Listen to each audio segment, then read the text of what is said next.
Well,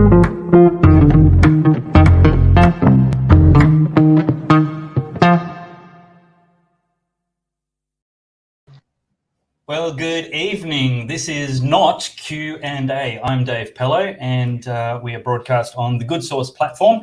The website is goodsource.news. And joining me tonight, all the way from fair south of the border, is Alexandra Marshall. Ellie, welcome to Not Q&A. We've had our school holidays break, and we're back. How are you? I appear to have accidentally Skyped into some kind of stag night with you boys all on the desk, preening each other and getting ready. It's wonderful to be back here today. It is a little bit of a party zone, pretty relaxed and casual here on this set. So if we look less than professional tonight, please forgive us. You're in your new office, new home after being washed out, flooded and thoroughly soaked? That's correct. I am back in Sydney and in a new little spot. It's still a bit sparse, so I've pretty much got what you see on camera frame set up and that's it. But it's great to be down here, and I think we've got a little bit more freedom than you guys up in Queensland, so it's a good day. I don't know that I'm noticing any lack of freedom here in Queensland. Let me introduce the other gentleman on the set tonight. My special guest tonight is Andrew Cooper.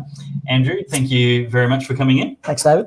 And also Damian Coory. Not so special. Not so special, run-of-the-mill pedestrian all the time. And tonight we're going to be talking about a number of things, but the most important thing that we want to start with is the case where the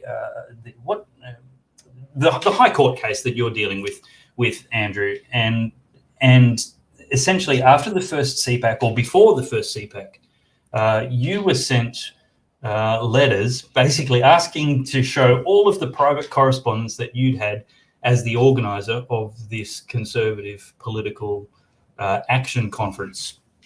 Yeah. Tell the story in full. Well, I mean, what we now know with the full benefit of all the disclosures that the court case has brought out, and also freedom of information requests, mainly initiated by the Institute of Public Affairs, we now know that prior to CPAC, the Shadow Attorney General, Dreyfus, met with bureaucrats within the Attorney General's department, unbeknown to the actual Attorney General, Christian Porter. He instructed or fed the bureaucrats within the Attorney General's department information about CPAC, indicated that they should be pursuing CPAC using new legislation brought in by Conservative government the previous year.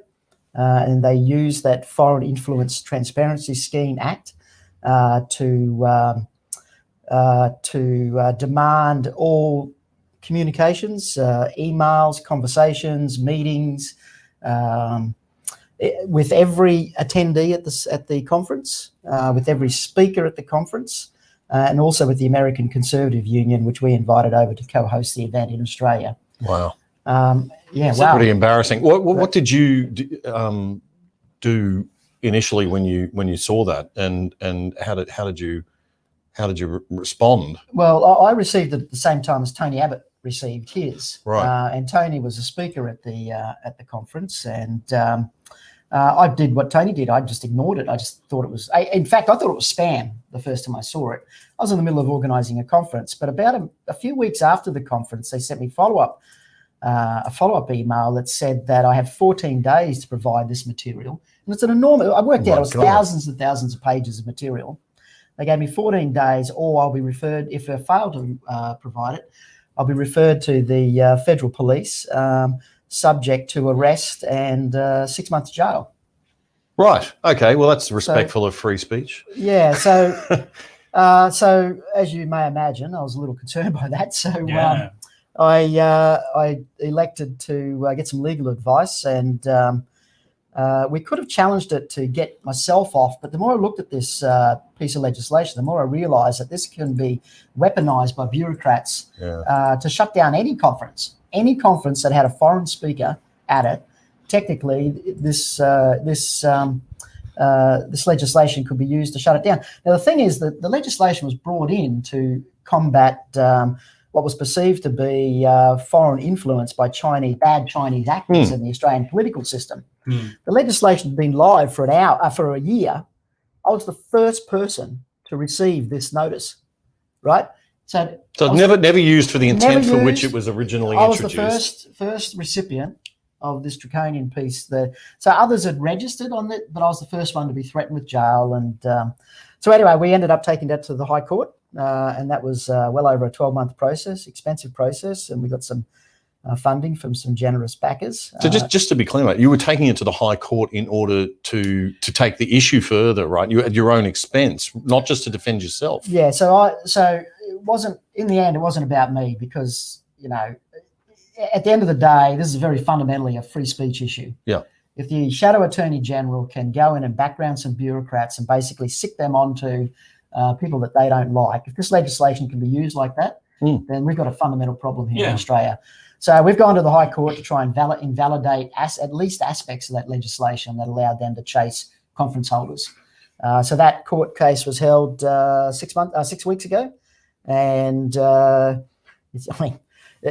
was run on the basis of it being a free speech issue, and traditionally or historically, free speech matters don't win, but certainly my barristers and lawyers are confident. So what's the outcome that you're hoping for? Is it a complete strike down, or a reinterpretation of the law that says this only applies to, you know, how does this potentially work for you? So we've gone in there arguing that it needs to be entirely rewritten and struck out.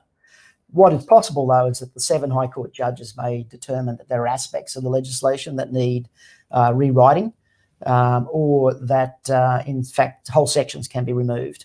So it's entirely up to the judges. They need to form an agreement on that. So it's tricky, right? It's a tricky thing. Have you got any specifics that you can recite or describe? Not really, but the interesting thing is, not only can, if I'm forced to register on this, not only are you then subject to fairly lengthy and draconian reporting requirements into this body, but your details can be passed on to 21 separate federal bodies, including the tax department, including every security agency in the country, including ASIC.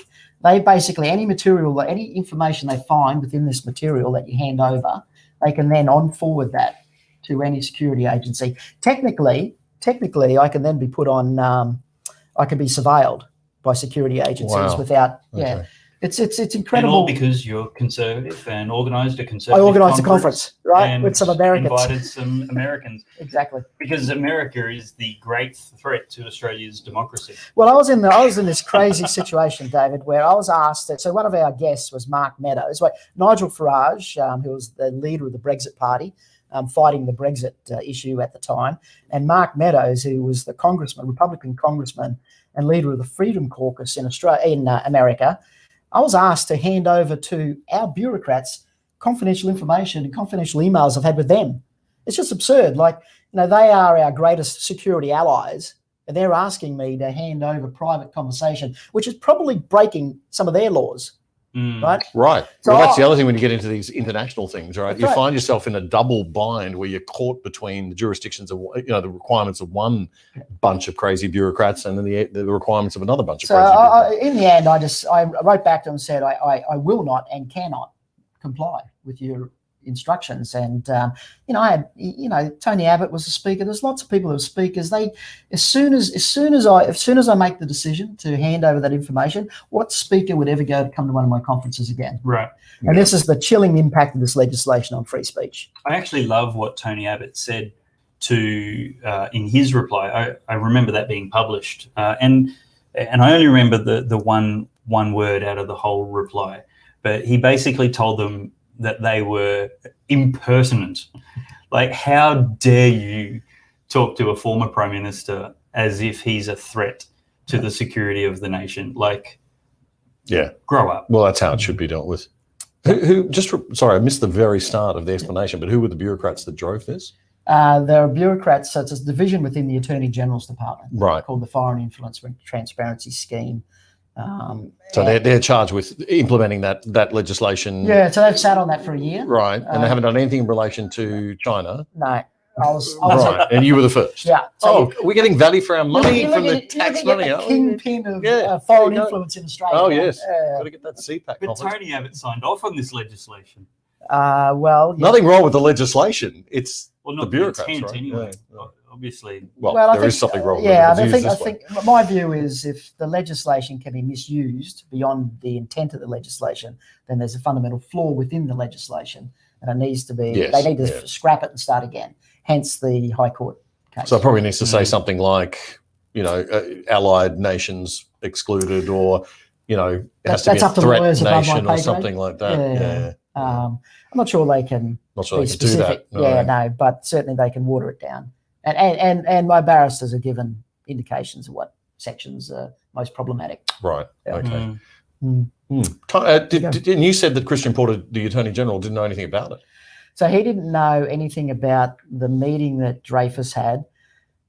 He didn't know anything about Dreyfus is the Shadow Attorney General. Oh, Labor sorry. Party's. I'm sorry. He didn't know about that. He didn't know about the letters that I had received from his own department. Right. And he was only alerted to those letters when Janet Albertson from the Australian newspaper rang him. And he was quite surprised, apparently, that that we were being pursued. But what was also surprising to me is that Christian Porter immediately said that there was nothing wrong with the legislation, even though it had basically been misused by his own department. So it's a very curious thing to me, the politics behind this legislation, why it was brought in, and clearly it's not being used the way that it was originally intended. But like any legislation, once it's made into law, it's very difficult to weed out. Yeah. Ellie, have you got any thoughts on this legislation, what we've been discussing? Let's bring you back in. Well, look, there's been a lot of dodgy legislation written recently, much of it by Christian Porter, I'm sorry to say. And the main problem with the Foreign Interference Bill is, of course, that it lacks intent. So it was marketed as a bill specifically to combat the infiltration of the Chinese Communist Party in Australian operations. And of course, the bill itself doesn't actually specifically say that. And so because the bill doesn't specify what it's trying to do, it can be used as a weapon by the bureaucracy and particularly by the bureaucrats on the left to attack conservatives and their allies, which is exactly what's happened here. And I'm not as generous to Christian Porter as Andrew Cooper is, because as far as I'm concerned, he had enough time to work out what was going on and to pull it up before it got as far as it did. And it's his department, it's his legislation, and it's clearly a failed idea and a failed concept, and a dangerous concept to be left in law, and should be, as Cooper says, scrap and start again. Yeah. Absolutely.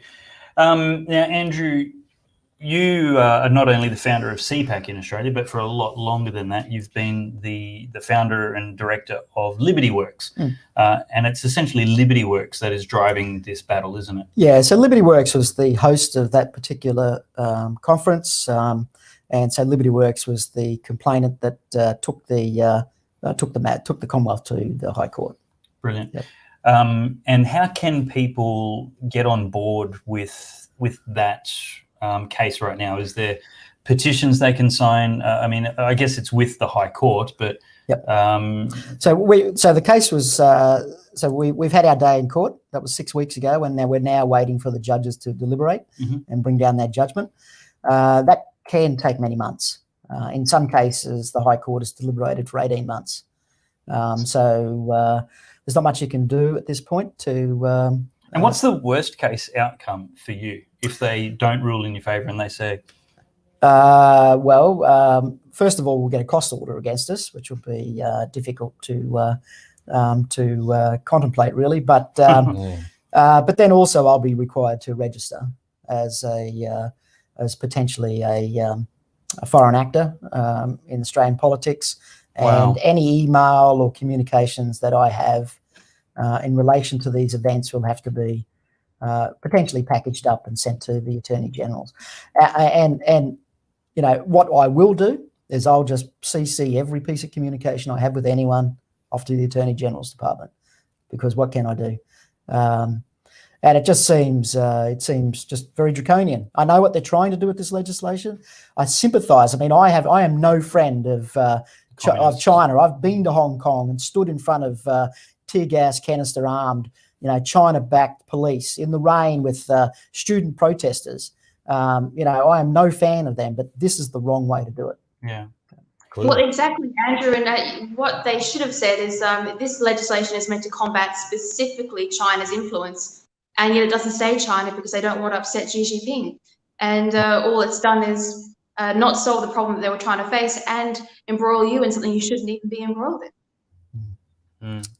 So, were they surprised when you sort of turned the tables on them and said, "No, I'm taking you to court"? Or I think they were surprised in the sense that they sent me a letter then saying that they were no longer pursuing me on this particular matter. Oh. They did say in that letter that they will, though, they reserve their right to. And they said that my statements in the media amounted to full disclosure, and that they no longer needed the material. I mean, it's nonsense, right? It's just nonsense. But my statements in the media had amounted to full disclosure. They no longer considered me for this event a foreign actor trying to influence the. You don't sound too American, I've got to say. Influence the political system. Well, the way the legislation is worded is that I'm acting on behalf of Nigel Farage or CPAC America. CPAC America, yeah. They And, could have just bought tickets to the show if they wanted full disclosure. They could have come and seen your show. Exactly, Ali. Absolutely, exactly. They could have done that. Might have learned a thing or two by the recordings. The legislation catches. You don't get it for free, but it'll cost you $50. That's right.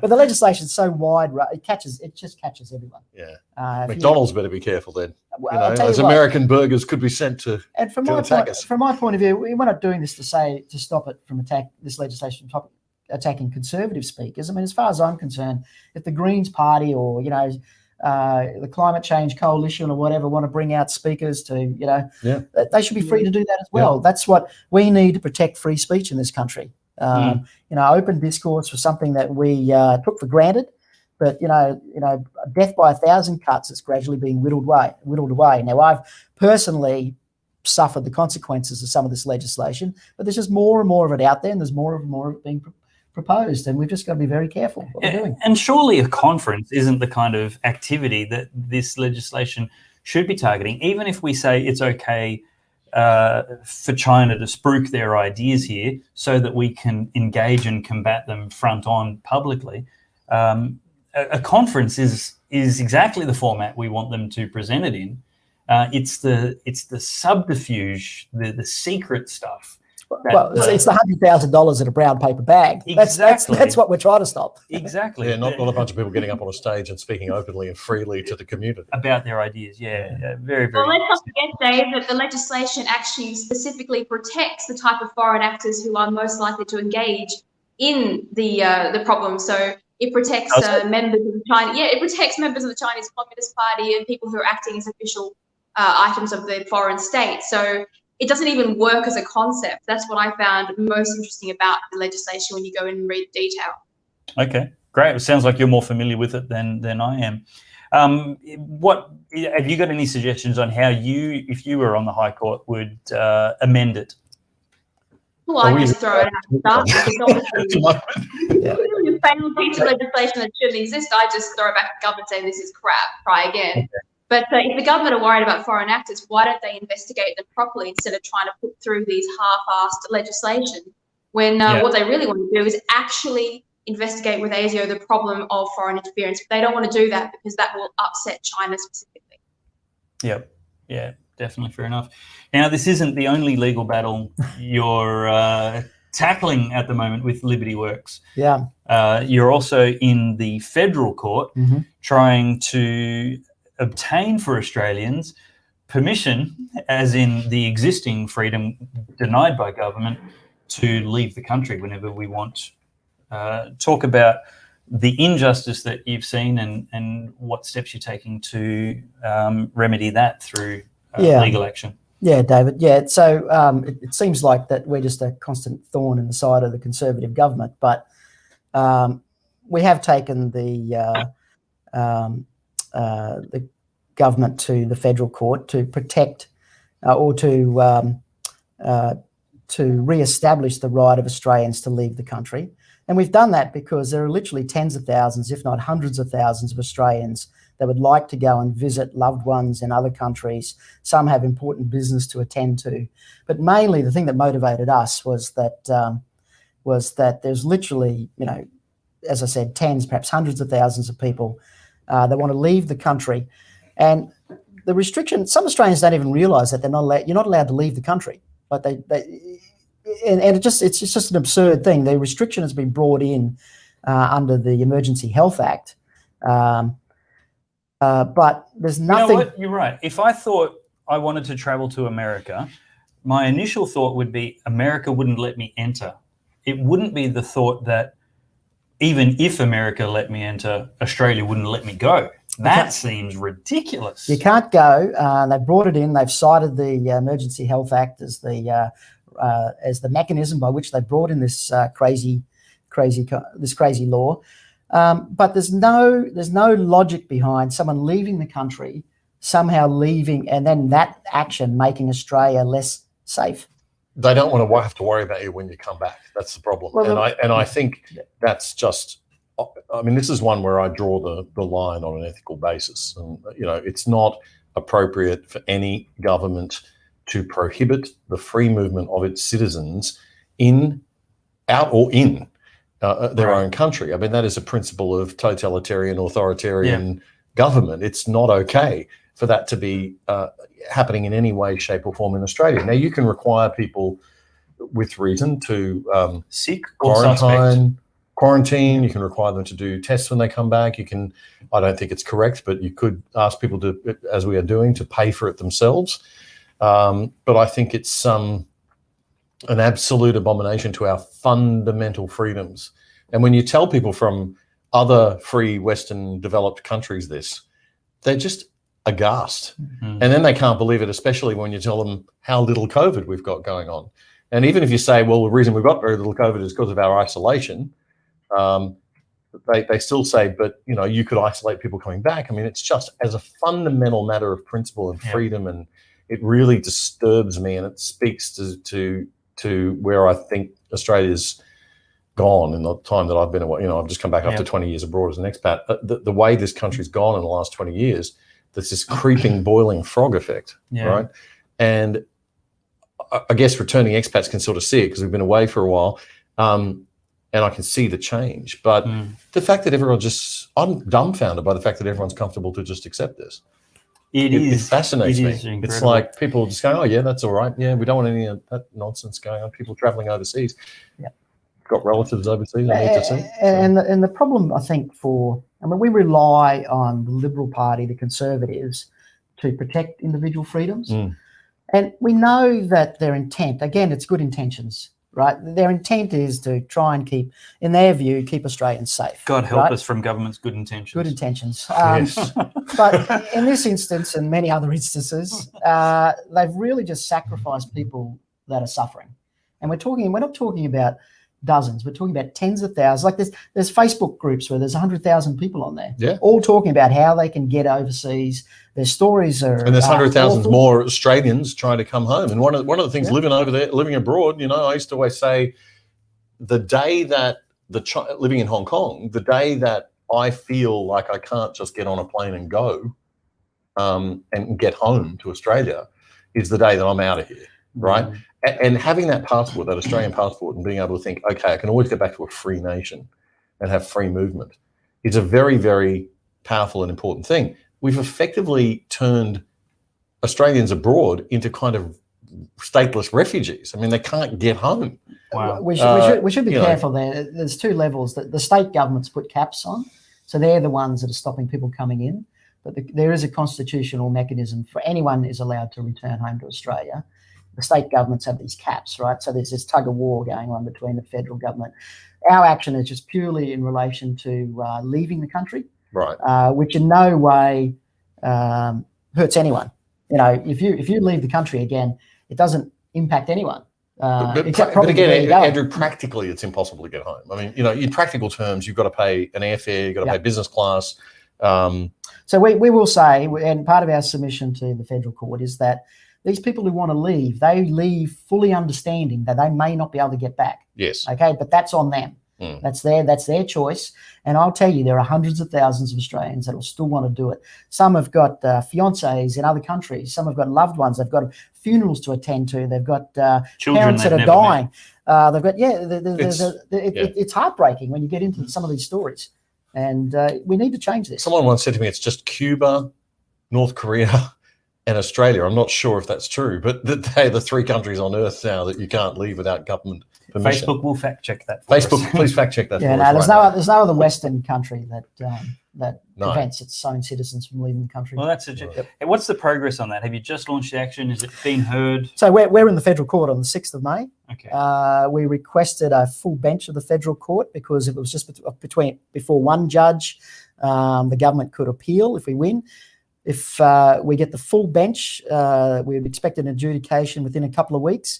If it comes down in our favour, borders are open. Wow. Borders are open, right? And those people, I encourage every one of them to take the opportunity to get on whatever plane they can and go see their loved ones as quickly as they can before the government comes up with another plan. Right. And what are the prospects of prevailing in this case? They're pretty happy with the High Court matter, but they're very confident on this one. Oh. And it's a very simple piece of legislation. It's not a complicated piece of legislation. I'm not sure whether you've read this one, Ali, but it's just very clear, concise language. It's Emergency Health Act, and nothing in that act allows the government to trigger this this policy that they have. Brilliant. Well, the Health Act is, of course, an evolution of the old Quarantine Act, which I think a lot of people tend to forget. It is a federal act, not a state act. And so there are 2 things you have to remember here. One is that it is absolutely, at the end of the day, the federal government's responsibility about what the measures that are brought in and what goes on there. And that it was all of our state governments and federal governments who closed all of our old quarantine stations and decided through, I think it was 10 years, it might be 15 years ago, they had all these studies and reports going, well, in a globalized world, we simply can't maintain or keep quarantine stations, so they closed the last of them down. So they're now complaining they have no way of controlling the transit in and out of the country during an infectious disease. Well, they have only themselves to blame, and they don't want anyone to go and realize that is the case, and it's their own conscious decision to do so against the advice of the report. And the other thing is the Quarantine Act, from which they're actually dividing the Health Act, did not have any provisions in it to control the movement or behaviours of healthy individuals. It was purely to quarantine and control those who were already sick. And so this idea now that they can mandate the closure of entire states and countries of healthy people is crazy and well beyond what was ever envisioned by the people who wrote the original acts. And I mean, even the act itself was not supposed to be triggered unless there was a certain death rate, which was well above 5%, and COVID doesn't even come close to triggering what should have been the terms of the act to begin with. And when was that act made? Was that Spanish flu time? Yes, so don't quote me on the exact date, but it was in about 3 or so years, the Spanish flu, and then it went through about 4 or 5 revisions until finally becoming the Health Act. And it was reviewed several times by the states and the federal government after the second pandemic about whether or not states and the federal government should maintain control during infectious diseases. And it was decided by everybody that the federal government had to have absolute control over all health provisions to do with infectious diseases and outbreaks. So that's why the National Cabinet exists, because Scott Morrison did not want to take all the blame from the press for decisions being made. So instead, state premiers were invited to assist in the decisions, mostly for political security. Interesting. Well, you got any further thoughts on that? Or well, that I do, because that's an abdication of leadership, and we've seen abdications of leadership occurring within states where you have the premiers abdicating leadership to their chief health officer bureaucrats. Right. It's the role of a leader in a crisis situation to seek counsel from all of their advisors, and they are supposed to take, as a leader, whether you're running a corporation or a government, you're supposed to act as the person who aggregates all of that advice and makes decisions by weighting that advice appropriately. Now, you would certainly, in a pandemic crisis, you're going to weight the chief health officer's advice very heavily. but you've also got to take counsel from, your economic advisors. You've got to take counsel from clinicians, people, psychologists, people out there who are economists. dealing with people day to day who are suffering from the effects of the policies that you're putting in, like lockdowns and things like that. And also the ethical nature of the Constitution. Like, there are some things we can say, oh, we can save people, but is it even the government's right to do what they are doing? Is this bigger question of civilization what we agreed and entered into with our entire system of government, and where the boundaries lie and what they can and can't do?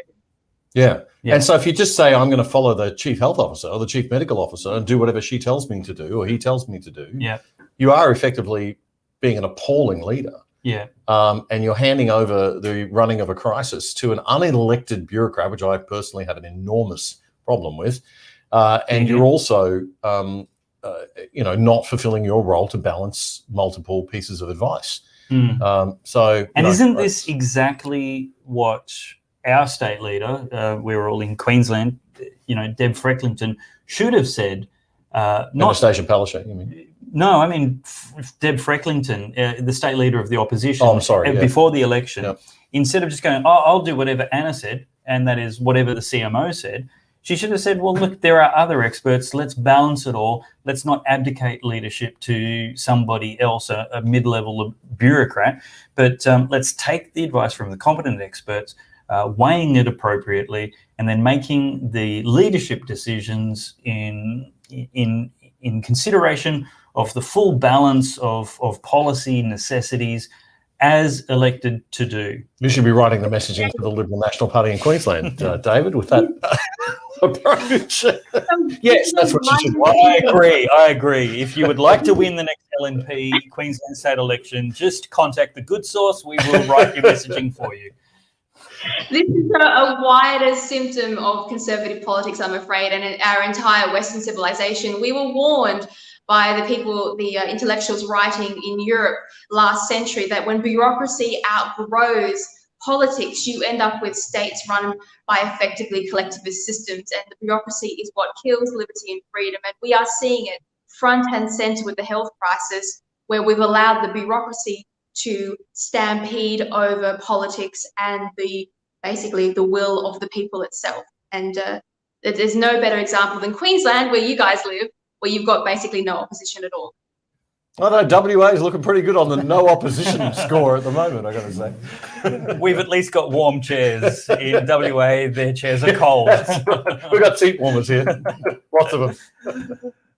Andrew, where can people get in touch with Liberty Works to support the work that you're doing, whether it's petitions or newsletters, just to stay informed and keep the fuel in the tank? The best way is the website, libertyworks.org.au, or attend a CPAC conference. The next one will be on Liberty Works, WORKS. That's it, .org.au. And we'll be launching a fundraiser, not a big one, but a small one to cover some... big donations welcome. Yeah, big donations are welcome, but we have some expenses related to this federal court case that have run over, mainly because the government's fighting hard. Fighting hard to lock you here in the country. To keep you locked down, So we will be launching a fundraiser, so if there's anyone out there that wants to make a contribution, that'll be greatly appreciated. Tax deductible, is it? No, that won't be tax deductible, unfortunately. But that'll be launched out midday. Throw that in. Facts, yeah. It always helps. No harm just to get a tax deductible donation. How surprising that the bureaucrats won't allow that to be tax deductible. And coming to CPAC. Yeah, so CPAC's on the 9th of October. That'll be in Sydney. About 1,000 people we expect. So brilliant. That'll be fun. Yep, can't wait to go. Went to the first one, missed the second one thanks to lockdown and so many other things. How many people did you end up? You could only have New South Welshmen in there. In the end, we could only have New South Welshmen, and they capped us at 300 people, so we had to cancel 650 tickets. So that was a big What's big the venue? The International Convention Centre. Awesome. Yeah. I can't wait. It will be awesome. Just on what Ali was talking about before, the general principle here, and I know this is probably something that's fairly dear to your heart. Just what is your sense of where we're at in terms of I always think that, if there's no force against government, government just expands itself continually, right? And you have to have some kind of force in Australia or in any democratic country pushing against the endless expansion of government. And you inevitably wind up with liberal parties of libertarian or liberal or conservative leaning becoming part of the system, of course, because they like power too once they've got it. And then wanting to expand their power, and so continuing to expand their bureaucracy. And so how do you, is there anything you've read in all of your wisdom and knowledge and experience in this sort of area of political thinking? Is there a counter to that that's ever successfully shrunk government? Like a mechanism to shrink government, yeah. If you look historically around all the nations in the world, basically government just creepingly gets bigger and bigger. Yeah. And what we need, and the only thing we can come up with, is a political system that hopefully evolves into two parties: those that believe that the creeping should increase a little bit, and those that believe that creeping should be slowed or maybe crimped back a little bit. What I fear right now at the moment, on the back of this virus, the political side that we rely on to keep that growth in government contained has basically embraced the other side. I mean, debt now, borrowing is out of control. The average because you can't win if you don't. I mean, the average person out there is going, "I want gimme," right? So the government just said, "Well, we'll give you," and then if you stand up against that, like a Campbell Newman or someone like that who comes in and says, "Well, we're going to shrink the size of government," then the machine just clicks in, the unions, the bureaucrats, and they work against you. The media, everybody, next thing you're out the door. So everyone in the party thinks, well, we might as well. So you're quite right. I think the average person is actually happy with what the government's doing at the moment. So my question is, why is the average person happy with what's going on at the moment? And that's the fundamental question. The question isn't, why isn't the government selling a different message? Because you know what? People don't want to hear that other message at the moment. The question is, why aren't Australians receptive to old messages that we used to have, to fundamental principles that we used to hold dear about balanced budgets and, keeping welfare under control, and those things are just being ripped up because we haven't educated. Maybe we never did. I don't know, but it seems it's got to start with education. People got to understand economics before they're going to appreciate liberalism as a thing. Ellie, are you trying to jump in here? I was going to say, Ellie's the historian. I think Damian asked a slightly deeper question, and I wrote about this in The Spectator last year. And that is, governments, when they become under pressure, they either dissolve or reform themselves.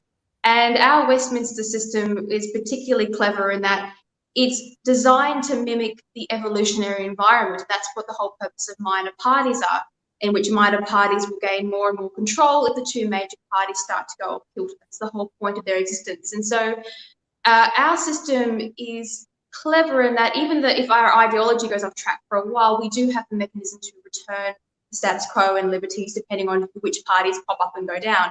But the problem is that the High Court of both Australia and the UK have been dismantling some of the protections that exist inside our political system to stop this protection of competition from happening. So an example in Australia is that the preferencing system was reformed, and that makes it more difficult for minor parties to gain seats. And which means that we're basically being left with, unless something extraordinary happens, major parties will hold pretty much every seat because they preference each other before they preference another party.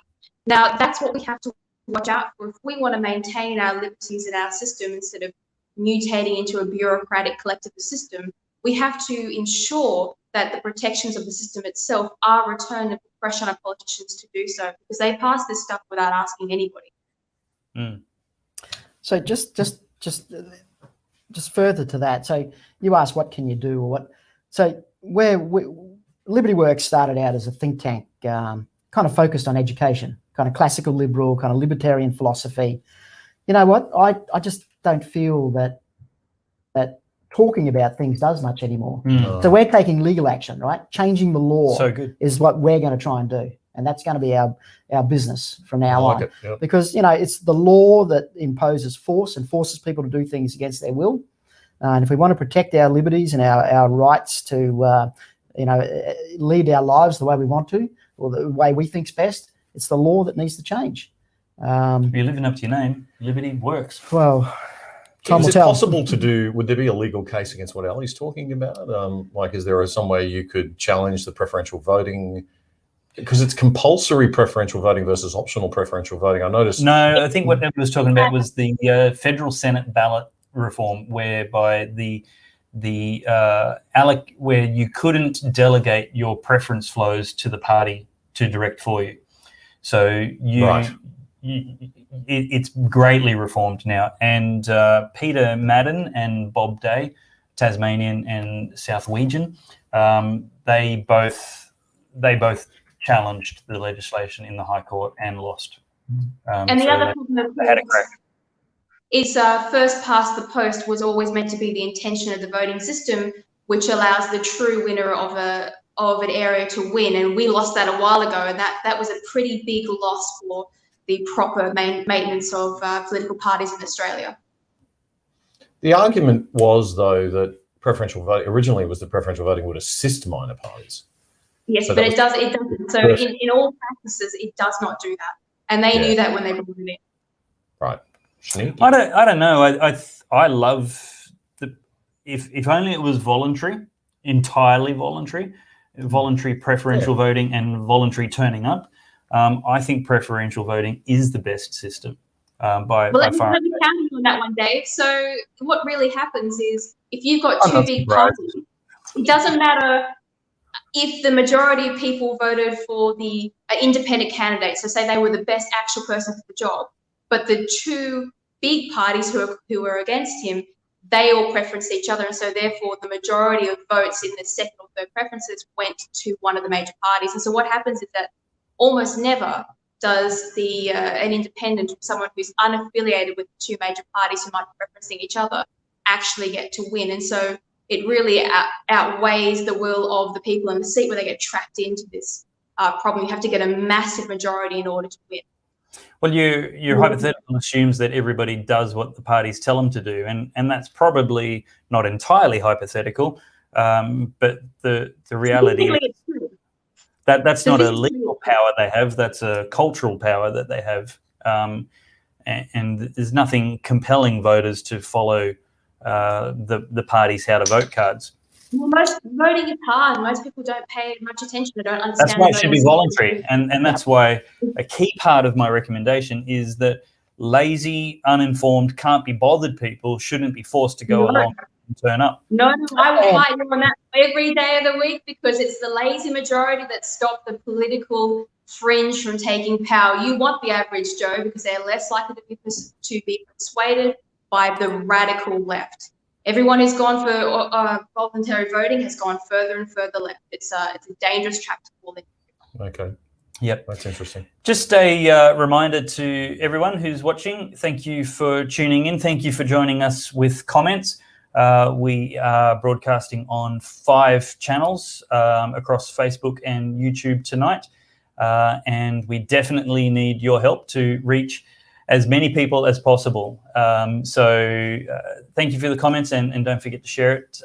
And of course, you can watch this live or on delayed stream tomorrow on the Good Source website. And thank you to the Good Source supporters for helping us to put on a show with studio and guests and lights and internet and everything like that. If you'd like to become a supporter, head to goodsource.news and click on the support button where you can help keep this free. There's no paywalls, but we do need you to contribute to keep this up, of course. Let's talk about your show today, Damian, published this morning on the Good Source. And you had a really, really great conversation there about what's really your expertise, your professional bread and butter, and that is crisis communication. Yeah, well, it's one of the things that, it's part of the sort of the general communications mix, but it's something that I did specialise in for a long time, and I taught at a university overseas, and so I've read a lot of the research, and the particular research that I was looking at in the show this week was from a professor by the name of Drew Weston from the United States, and this guy's a Democrat. He's a true lefty, and he advises the Democratic Party. And he wrote a book back in 2007 called The Political Brain to popularize some research that he'd done into how the brain actually responds and how people actually think about who they're going to vote for and how they respond to messaging. So they get a bunch of Democrats and stick them in a functional MRI machine and have a look at what the brain activity is doing when they feed them messages they agree with, so Democratic type messages. Then they'd feed them Republican messages and see what happened to the brain, right? Then they'd get a Republican, stick them in, do the same thing.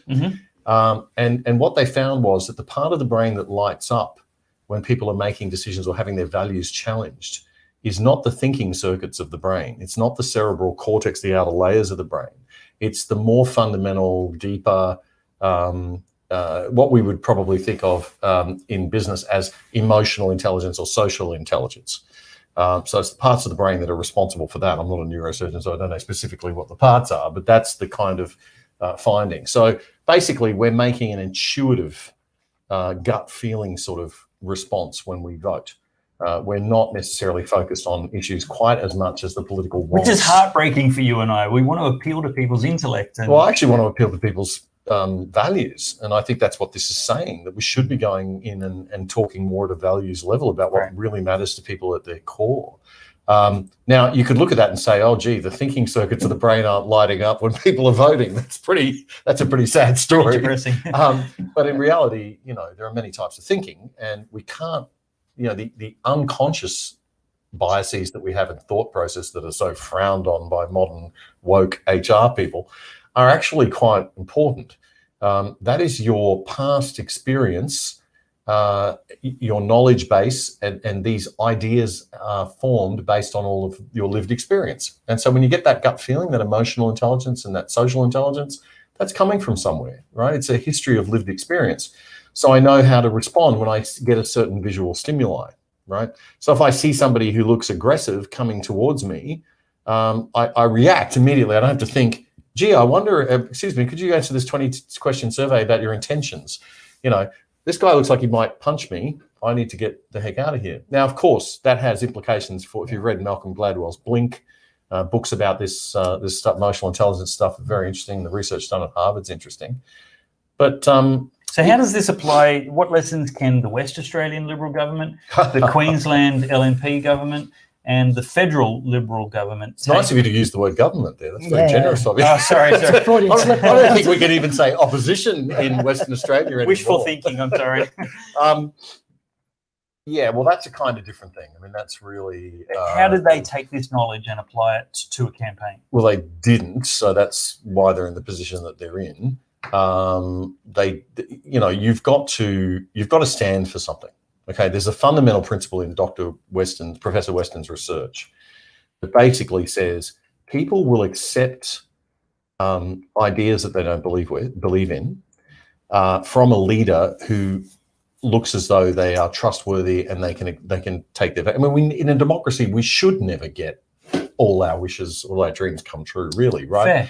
Fair. We should all have to be compromising. That's what a democracy is. So you can't say, well, I love Donald Trump 100%, therefore that's why I voted for Donald Trump. No, a lot of people voted for Donald Trump because they share enough values with him, or more values with him than they shared with Hillary Clinton. Really didn't like Hillary. Yeah. So okay. So that's the appropriate way to go about it. You want to be showing people that you stand for something. And at the moment, the point I make in the other side this week is that we don't appear to have anybody really, apart from Andrew, anybody really standing up for liberal democratic values of small government in particular. So who's pushing back against this ever self-feeding and expanding bureaucracy that's creeping into every area of our lives?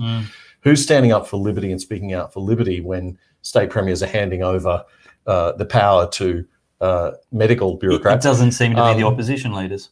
No, that's right. And so unfortunately, we're in a position in Australia where we have a Liberal Party that is not acting as a Liberal Party. It's acting as Labor light, so to speak. And as a result of that, they're not getting elected because they're not differentiating. So basic marketing will tell you that you've got to have a clear value proposition. Like elections are like buying a product, right? It's buying a purchase. If you love Mars bars, right, you're not going to switch and start eating. Sorry, let's use Coke and Pepsi because it's easier. If you love Coca-Cola, you're not going to switch to Pepsi unless Pepsi gives you a value proposition and differentiates itself from Coke in some way. It says, you know, this is different, this is how we're different, this is why you should drink Pepsi, but also appeals to you on an emotional level, right? And inspires you. I like Pepsi because it's cooler than Coke or whatever, right? So your messaging has to work on that intellectual, rational level, but it also has to work on the visceral and emotional level and stir people up and get them excited. And there has to be a bit of passion behind it. And we have to stand up and sell those liberal values. And at the moment, the vibe I get from the opposition leaderships in in Labor states, and when we saw it play out with Queensland and West Australia's election, the vibe is like we're ashamed of liberalism. So true. We're ashamed of conservatism. So we've allowed the left wing of Australia, the left-wing media, the Labor Party, the Greens Party, and lobby groups like Get Up to change, and educators in a large sense, to make us feel as though the concepts of conservatism and the concepts of liberalism are bad. And we're running around trying to say, we're not that bad. That's right. Right?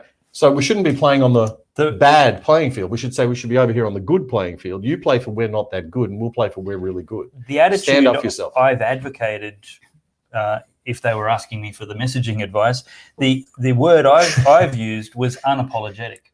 And it's pretty much what you're saying. We're ashamed of being conservative. We're ashamed of being right of centre.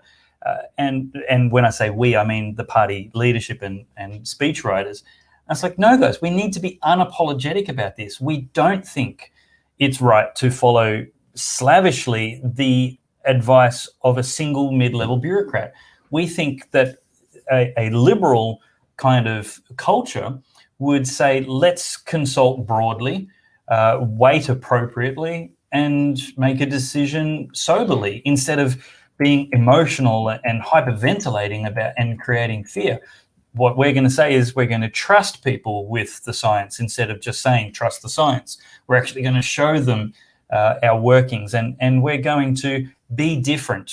And we need to be unapologetic was the word. Exactly. And what Professor Weston says is if you do that, right, the message you send non-verbally is that you're strong, you're a good leader, you're genuine, you're authentic, you stand up for your principles, you stick to your principles. And then people will actually respond very positively to you, according to his research. So it's quite liberating. And that's how Trump did it, right? Because he just said, I don't care what the left says. And instead of saying, oh, we've got to worry about what the media are going to think, he stands up and says, I don't care what the media say. You know, I'm here as a representative of the people, and this is what the people have elected. This is the basis upon which the people have elected us. I personally think the Liberal Party is having its last hurrah federally, that we scraped over the line thanks to ScoMo's excellent work. And he does have a certain degree of marketing nous around centralising messaging and getting control of that message landscape. They did a very, very good job in 2019. Did Shorten conversely fail in messaging? He did. He was a bad, you know, not a great champion of much. And we got over the line. But we got over the line with one arm tied behind our back because the entire culture is so left-wing, really. And that's the big shock, I think, for a lot of expats who come back who are not left-wing when they come back and they go, whoa, what happened to the old Aussie spirit of, you know, personal responsibility, sticking it to authority, all that stuff. It just seems to have dwindled. Andrew, do you think federal government is on its last hurrah, as Damian put it? Well, I mean, my view is I think both the main political parties have been suffering a crisis of relevance and belief in themselves for a long time. So if you take the Labor Party, I mean, well, you talk about values and feelings and they've got the same problem. They got the same problem. Like, you know, if you sliced and diced it, you know, just simplistically, if you're a small business person or someone with aspirational values, you voted Liberal Party. If you're a working class man that you know, just wanted a fair go, you'd vote Labor.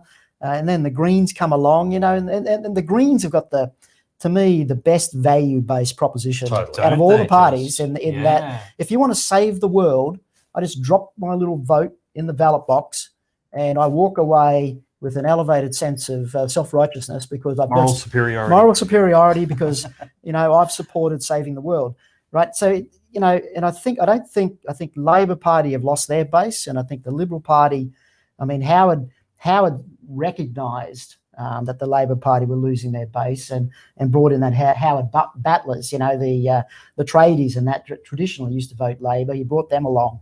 But now the Liberal Party have given them up too, and they're being seduced strangely, for some strange reason. They're just seduced by some of the more trendy, fashionable, woke, narratives that are running around the globe at the moment. And I think they're both in a lot of trouble, to be perfectly honest. Absolutely. And I would say what you said about the Greens is absolutely right. And so we've got the barking mad party, the raving loony left party, saying we're a values-based party and getting 10% of the Australian vote, including votes of Conservatives.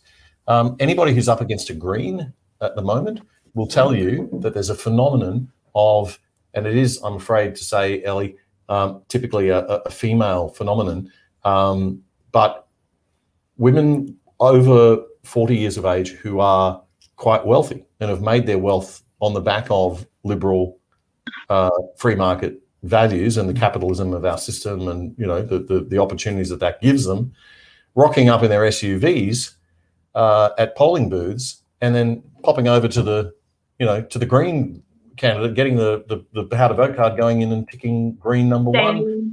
Because it's a sense of virtue signaling and a sense of, I get a little kick out of that. Sorry, Ellie, tell me the bits. Mao, Stalin, Trotsky, Mussolini, Hitler, all blokes, if I am correct in stating that. So don't come at me with this "it's a woman problem" thing. But I was going to say that the only philosophical works that politicians need to read are the writings of Machiavelli, because of anyone in history, he is the one who really understood not only how to structure good governance and small government, because that is fundamentally what he actually believed in, but also how people vote and how they respond to leaders. And his lessons are as accurate today as they were when they were written. And if politicians understood what he had written, they would know how to run a campaign and how to win elections properly, and also how to gauge what geopolitics is doing, because I just fear that we are living in a world of politicians who are just ignorant of not only history and politics, but also how human beings operate and how societies operate. They don't seem to understand what the unintended consequences of their policies are, and how to. It's just everything's wrong with that political spectrum. They're so far down the list of models that they don't even make it on the first rung, if you know what I mean. Well, let's hope that Albanese's just a little bit less irrelevant than ScoMo come next federal election time, for the sake of us all and children. That was a mistake. They came after they came after tradies youth for the E thing, the E-cars, and that's what killed it for Labor at the last election. Yep. Naughty Design says it's true. Women vote for safety, meaning tyranny. Well, that's it. Women, give your vote to your husband. Oh, jeez. There goes half the audience. There's the broad church for that. Ali, I'm in the middle here. I'm Look, I'm scared that all three of you put together, so I'm not worried. Yes, exactly. Well, let's move on to a safer topic. George Floyd. Something we all agree on, not. That's it. Banned off YouTube, removed from Facebook. It was nice being here tonight, guys. No, we're not going to talk about the what was the article that Facebook most recently banned from? Was it the Daily Mail? Oh, did they ban it?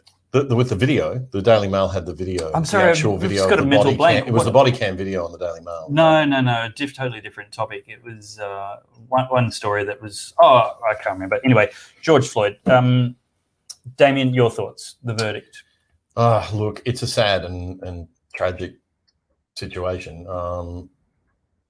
I've watched both videos, the body cam one in full, which was disturbing, and the other one, the street compilation of They're hard to watch. videos. Oh, very hard to watch. Look, you talk to most police, they'll tell you this was awful policing.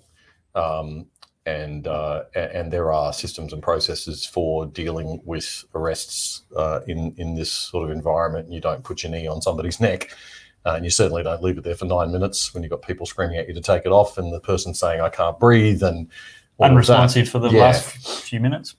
But murder, no, I don't think so. I think there has to be a degree of, well, I don't know what the American breakdown is of first, second, third, but there has to be a degree of intent. There wasn't, obviously, I don't believe any intent to kill. I believe it's got nothing to do with racism whatsoever. Yeah, on the contrary. No evidence at all of racism. No, they usually. I believe second-degree murder requires intent, and third-degree murder requires an act of recklessness that is indiscriminate. For example, throwing a brick off a motorway overpass or shooting into a crowd. Right, so that's more than manslaughter. Yeah. Well, no, manslaughter is different again. Oh. Manslaughter is recklessness occasioning death. Yes.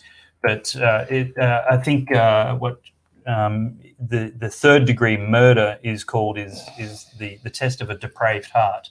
That you weren't just being reckless, you're actually being depraved. But arbitrarily, not focused on anybody. Okay. And so the second, neither the second nor the third was proved. But I think manslaughter was a makeable case. Yeah, probably. But I think in the case of police officers under duress, maybe we should look at there should be some leniency because of the extreme pressure that they're working under, and we're asking these guys to go out and protect us and to act as our protectors to a certain extent. Well, I'm very conscious of. I'm a civil libertarian, so I'm very conscious of abuses of police power. I got to tell you, and I grew up in the '80s, especially in the last 12 months. Right, and I grew up in exactly. The Dan Andrews government and the Joh Bjelke-Petersen government were alike in this way in terms of use of police or abuse of police power. So all governments of all political persuasions are potentially are capable of using this. Sure. So in that sense, I'm a little concerned. But I also know a lot of fantastic police officers, and I don't think I'd want to be a police. I'd be handing in my badge. I only know fantastic. Yeah, actually, I've never met a bad one. But I'm sure they're out there. I lie. There was one guy, but that's probably a story for another time. Yeah. But yeah, I do know somebody who is just a jacked up little self-important guy, and I knew officers who knew him at work, and apparently he was the same as when he interacted with me. Just this arrogant, short man that threw his weight around like he was 7 foot tall. And yeah, you get those anyway. So I've met one in my whole life. But you get, with the Floyd situation, if you look at the video, and I've only looked at the video, you're a bit more researched. We had a little discussion about this over dinner, but you're a little bit more researched on the details of his background. But there were multiple, I think at least 12, maybe high teens of complaints against him. Multiple occasions where Derek Chauvin had been reported for excessive force. Oh, Chauvin, yes. Yeah. Floyd, I'm talking about Floyd, though. Floyd was a pre-criminal. I mean, I can only look at... He'd done 9 stints in jail. Right. Oh, you've got a rogue copy who probably should have been reined in a lot sooner. But he needs to go down for something related to, nearly manslaughter or negligent, he didn't do his duty in terms of duty of care. There wasn't so again, I don't know American law, but whatever that would be applicable. But certainly murder, 40 years. I think that sends a very poor message to young police officers who are he's yet to be sentenced. 8 weeks it'll be. Those bureaucrats move fast, don't they? So where that's my position on that. In terms of Floyd and his behaviour, if you look at the video, he was off his head. To be polite, if I was being rude about it, and if he wasn't off his head, then he was behaving like a complete, so-and-so. And I wouldn't want to have had to have dealt with a guy that big, who was not being cooperative in the least. Yeah. I mean, he kept saying, "Hey, man, I'm okay. I'm not a good guy. I'm a good guy." But he didn't do one thing they asked him to do. He resisted every step of the way. Yeah.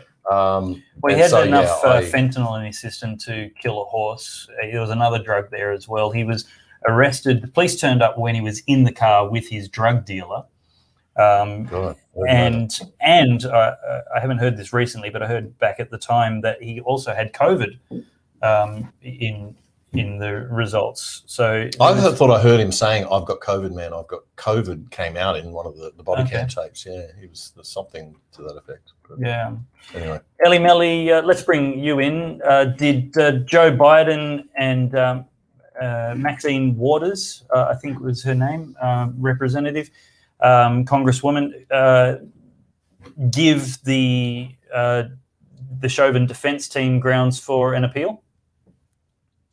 Look, I'm going to be completely honest about this. I have missed most of the recent developments because I was moving house. But what I will say is that I hate discussing Floyd because it's not an isolated incident that you can easily pick apart. It's actually embedded in 6 or 7 complicated social and political conversations that are going on at the same time. And Maxine Waters and what she went and said to Canberra and basically inciting violence to manipulate a court outcome is just part of the conversation about Floyd, which is, it's not about a criminal who, let's face it, basically overdosed, resisted arrest, and got himself into a world of trouble. It's about how this overall collectivist Marxist Black Lives Matter movement has teamed up with the democratic side of politics to corrupt the court, to corrupt the political system, to corrupt the press, and to ultimately gain power over what should be blind justice, but is now becoming social justice. So I didn't see all of what she did, but I definitely think there was grounds for appeal. And not just that, it's very clear that there was no fair trial. It's reached the point where the press went so hard on it, and the social justice movements went so out of control on the whole narrative that it would be impossible for anybody to have a fair trial in that atmosphere. I think Candace Owens said, we're in a position of absolute mob rule now. This is just outrageous, the way that the court was influenced by these political statements, and it's as Adley says, it's a separate issue, right? Look, the most disappointed people with the verdict was the left. Yeah. Because the verdict showed that justice in this instance, even according to them, was blind. Yeah. Now, we might hold concerns that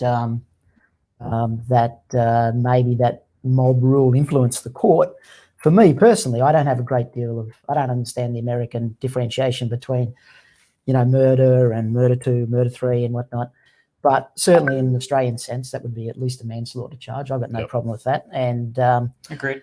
And so in a sense, the legal system worked as it should worked, and the left are upset about it. Yeah, because they can't do their rights. They can't do what they want to do. You're quite right, Andrew. Sorry, I didn't think of it till just now. The left really were begging for a fight on this one. They wanted to go back out and start looting and burning and, visiting Nike stores. They wanted that. They love the theatre of this angry politics because it means they don't have to do any hard work. They don't have to think about anything. They can get what they want by frightening other people into doing what they say. Yep. Well, they haven't wasted any time because another white cop has been involved in a shooting and fatality. Terrible. where they had been called to intervene, and the photos that I was tweeting today was of this very heavy 15-year-old black girl with a knife lunging, and the black girl that she was aiming at was gone for. And the cop on the scene saved the victim, the target's life by stopping that attack in his tracks. LeBron James in her tracks. Sorry, LeBron James comes out and shows a photo of the police officer and says, "You're next," with an hourglass emoji, as if to say, time is running out for you. Oh, I missed that. Gee whiz, that's... Oh, yeah. He deleted the tweet 2 hours later. And because Twitter would have taken it down straight away.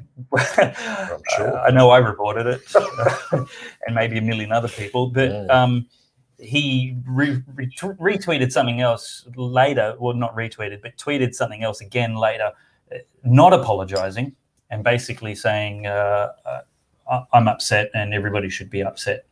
But, Damned if you do, damned if you don't. If the cop hadn't have intervened, a black girl would have died. If the cop did intervene, a black girl died. But you don't want to blow this up too much, right? LeBron James is not the spokesperson of anything, right? No, he's media will blow everything up. He's just a token of the fact that the whole Black Lives Matter movement, the whole grievance protest industry hasn't taken the good news of getting a conviction in one shooting where justice went through the system and they got the result they wanted. Same thing again. They're like, it didn't work. We should have convicted all cops. Well, I don't accept that he represents everyone. Well, he doesn't. He took the tweet down. I can't speak for him. I've only got a cursory understanding of the actual events as they occurred, but I understand it's as you described. There's no doubt that there's heightened tensions and there's problems in race in America. There's no doubt in my mind. Now, where the blame lies and whatnot, but there's heightened tensions that I think we struggle to understand in a country like Australia. And I don't think we should be, we should read too much into idiots putting stupid things up on Twitter. He's a very famous idiot, right? Yeah. So, I just be a little bit concerned that we shouldn't in ourselves be blowing this up out of proportion as well. Well, the problem is it's not just LeBron James, it's the whole grievance industry over there. They're doing the same thing as they did with George Floyd and saying, all right, now this cop has to, justice is what we say it will be, not an actual assessment soberly of the facts of the case. It's the playbook rolling out again, just jump on whatever the hot issue is of the day and attach your, call it a systemic problem and then attach. I find myself 95% in agreement with you, but I'll quibble on the 5%. So we're here talking and saying LeBron James didn't understand the facts and shouldn't have made the comments he made. And we're sitting here doing exactly the same thing. Yeah, sure. I just think we just got to, free speech. No. Free speech to screw up. My criticism. I screw up regularly, so, My criticism of LeBron James and all people saying the same thing as him isn't that he didn't understand the facts. It's that he didn't care about the facts. Mm. So we're not the same because we actually care about the facts. The 20%, the 80%, the 100%, the more we have, the more we're willing to change our mind. But what is in evidence is that people like LeBron James are not. They've got a foregone conclusion, a preferred outcome, and nothing except that will make them happy. Well, we'll just let you, sorry, Ali, you go ahead. Oh, it's just before we move on to another topic, I was going to say we have to be really careful about underestimating the role of social media and places like Twitter have in our current society, because Twitter and other social media activities are actually a parallel to the old publications and printed documents that were going on in the last Marxist revolutions and socialist revolutions. And so what is said on these platforms is magnified by not people like you and me, but by the politicians and the press, who then write them into the general social narrative. And as the New York Times said, Twitter is writing their headlines. And so we have to watch what is said on these platforms and take it quite seriously. When people who have influence start saying things like this, they should be openly criticized and publicly told not to do that, because their rhetoric gets translated into a larger social movement. And don't forget, it was the ex-CEO of Twitter who a couple of years ago talked about putting conservatives up against the wall and filming them being shot. And this is stuff that you don't think we'd ever see in this century, but it's here. And I think Dave's quite right to point out that it's happening and we should be watching it. So I just want to share this this tweet from an account. I guess her name is Bree Newsom. That's a Twitter handle, but she's changed her title to Defund and Abolish Police, Refund Our Communities. And she has 467,000 followers. So what she's tweeted today is that teenagers have been having fights, including fights involving knives, for eons. Guess she went to a different high school than me. We do not need police to address these situations by showing up to the scene and using a weapon against one of the teenagers. You all need help, and I mean that sincerely.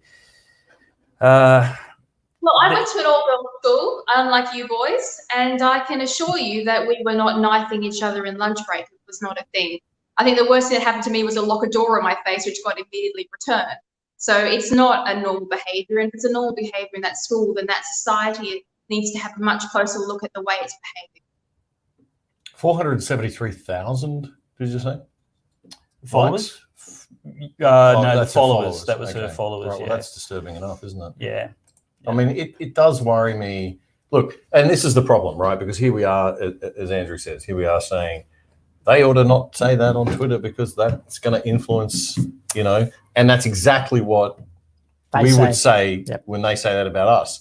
So, you know, how do we, you know, I guess you got to sort of say, well, let's have the debate rather than saying I want LeBron James to take that down. Let's say I want LeBron James to wake up to himself. Yeah, that wasn't that was me, and I didn't fully finish my point, and I should have, which was that if we want to like properly treat social media as it should be, conservatives need to be on it and need to be counteracting these narratives and having the debate, as you say, in public. Otherwise, it is going to be a one-sided societal shift. Which is my bugbear, right? We don't speak up. We took the quiet Australian phenomenon. Andrew, you'd have a view on that, right? It's been around for a while. I'm much less vocal than I used to be, to be perfectly honest. And I feel like crawling under a rock myself. I think there's a danger.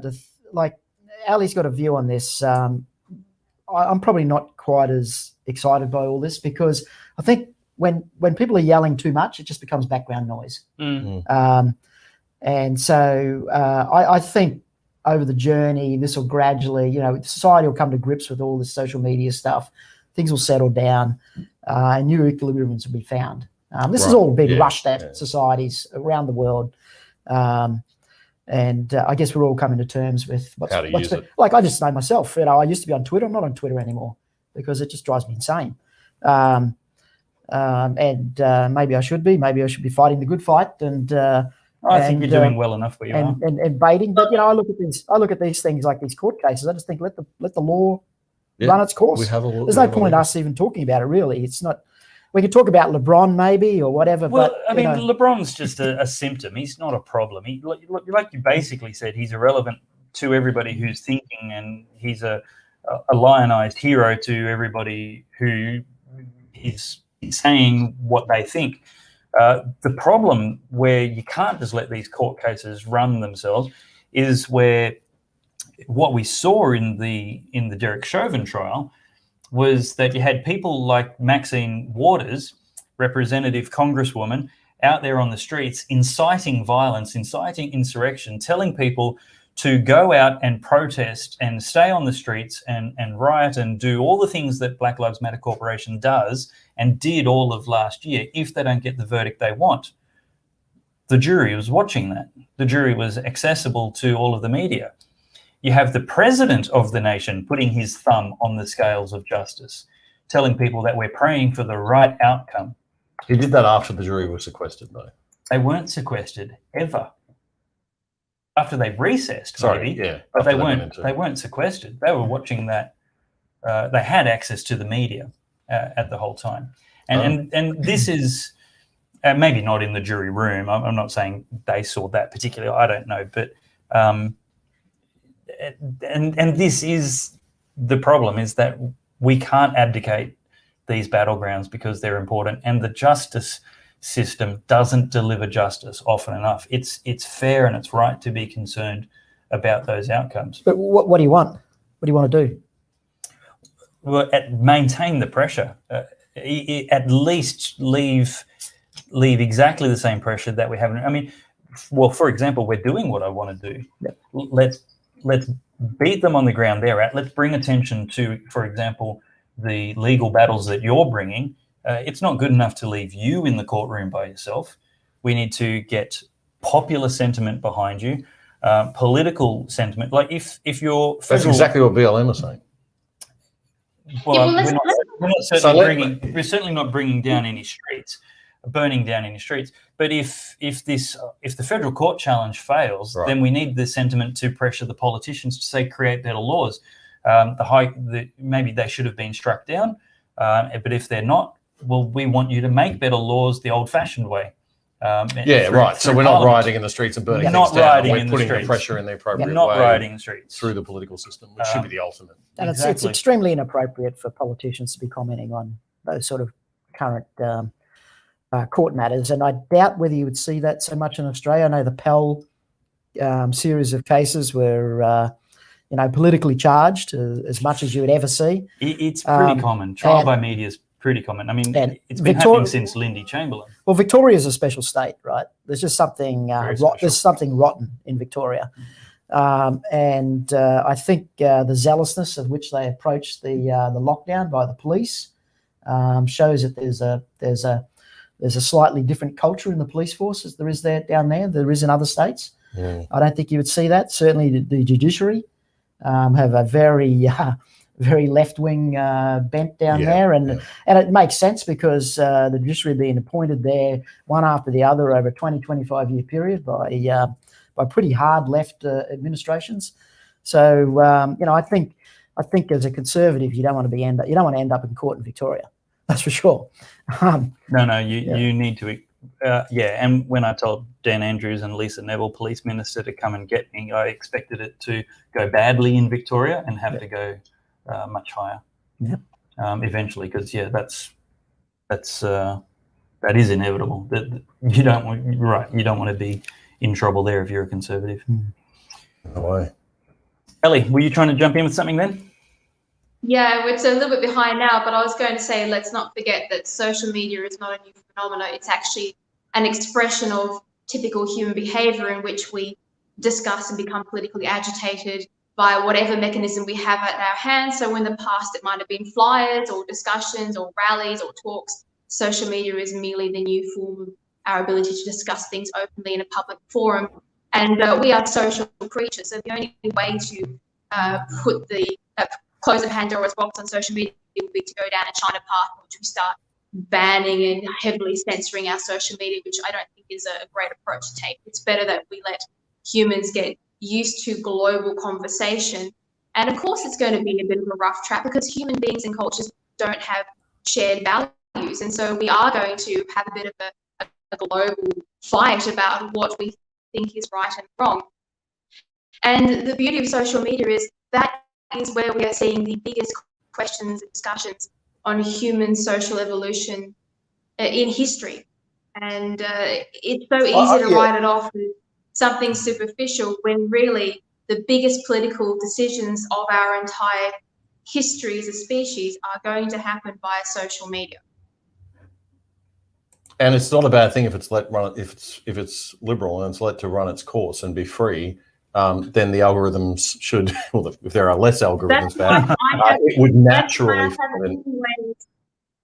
I've always tried to campaign to our conservative leaders that we have to, if they're going to legislate anything, it's not the speech or the content. It has to be the making sure the platform is an open forum, a true, free and fair place to discuss ideas. And that is what they should be trying to mandate, not censoring speech, because that only gives Silicon Valley a political power.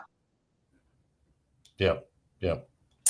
One of the cases that's going on in Victoria at the moment is the Zoe Buller case, the lady who was arrested while pregnant for having the wrong opinion on Facebook. Yeah, so we actually did a fundraiser for Zoe. And this goes to some of the good things about social media, because it's very, for people like us, because it's very easy to just see the bad. But Zoe Buller, if some of you might recall, she was a pregnant woman that wanted to attend a protest march against the COVID lockdowns that were occurring in Victoria.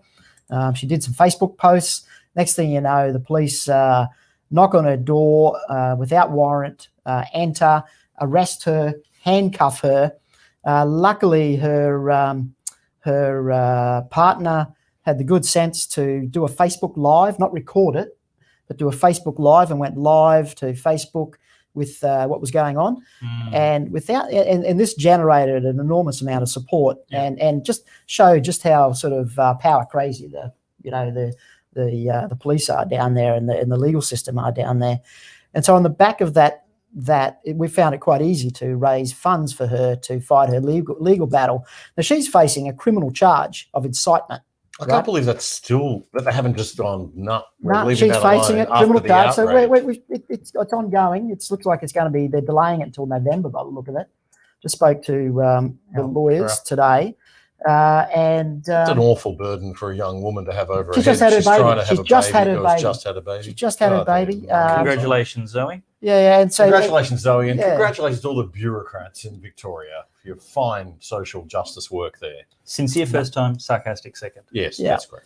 But in this legislation, what it means is that they can take every electronic device in the house. So they stripped her of all the computers, the phone the partner was recording on. They took that off him, right? So there would have been no record. So social media delivered that video live, so everyone could see the true, thank God, ridiculousness of what these police were doing to this woman. How tyrannical. Yeah. So we get to this point.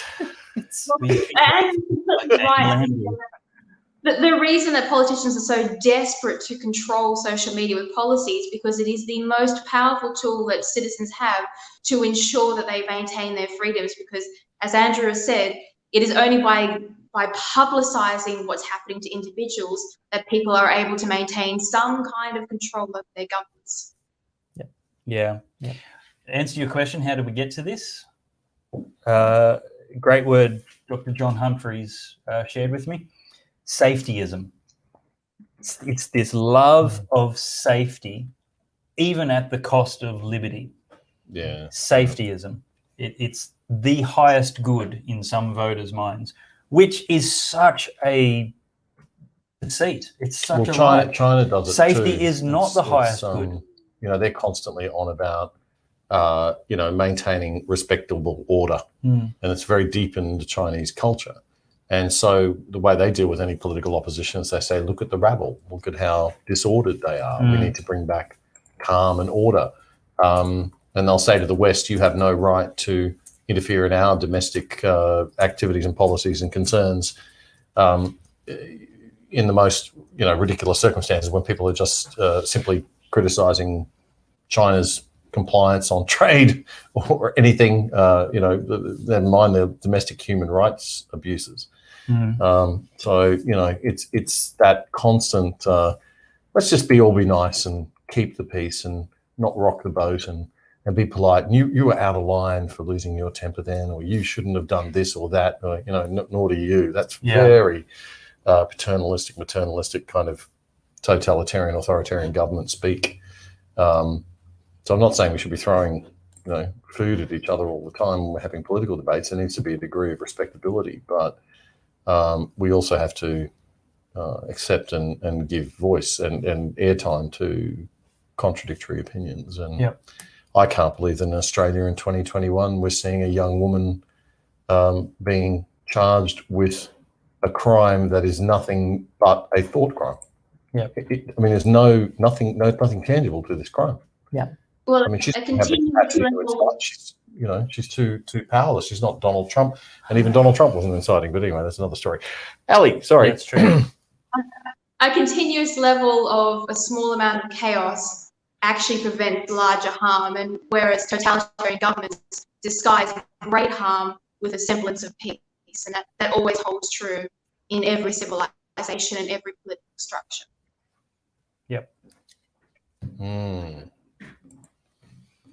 But we don't want too much, you don't want a lot of conflict. We don't want BLM doing what they're doing in America and blowing things up. And, there has to be a degree of law and order.